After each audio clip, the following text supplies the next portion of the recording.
এবার বাংলাদেশি নাগরিকদের উপরে যেন চোখ পড়ল যুক্তরাষ্ট্রের। এখন থেকে আমেরিকার ভিসা পেতে যোগ্যতা থাকা সত্ত্বেও বাড়তি জামানত হিসেবে গুনতে হতে পারে ৫ থেকে $১৫,০০০, যা বাংলা টাকায় ৬ থেকে ১৮ লক্ষ টাকারও বেশি।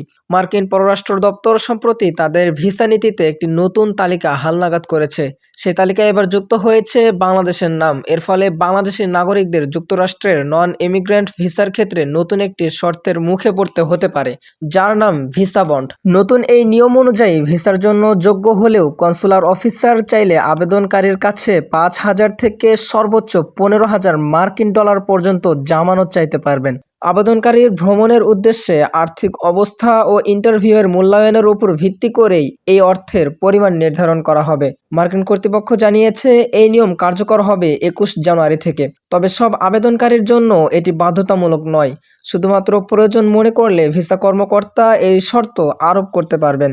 এই জামানতের অর্থ যুক্তরাষ্ট্র সরকারের নির্ধারিত অনলাইন সিস্টেমের মাধ্যমে জমা দিতে হবে। তবে নির্দেশনা না পাওয়া পর্যন্ত কোনো অর্থ জমা না দেওয়ার পরামর্শ দেওয়া হয়েছে। মার্কিন কর্তৃপক্ষের ভাষ্য অনুযায়ী এই ব্যবস্থার মূল লক্ষ্য হল ভিসা মেয়াদ শেষ হওয়ার পর যারা যুক্তরাষ্ট্রে অবৈধভাবে অবস্থান করেন তাদের নিরুৎসাহিত করা।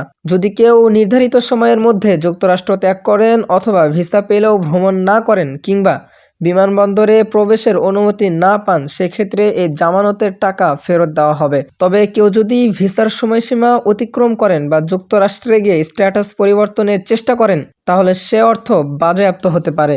এ বন্ডের আওতায় থাকা যাত্রীরা যুক্তরাষ্ট্রে প্রবেশ করতে পারবেন শুধুমাত্র নির্দিষ্ট কয়েকটি বিমানবন্দর দিয়ে। সব মিলিয়ে এই নতুন সিদ্ধান্তের ফলে বাংলাদেশিদের জন্য যুক্তরাষ্ট্র ভ্রমণ আরও ব্যয়বহুল ও কঠিন হয়ে যেতে পারে। এ বিষয়ে বিস্তারিত নির্দেশনা জানতে ভিসা আবেদনকারীদের সংশ্লিষ্ট দূতাবাসের তথ্য অনুসরণ করার পরামর্শ দেওয়া হচ্ছে।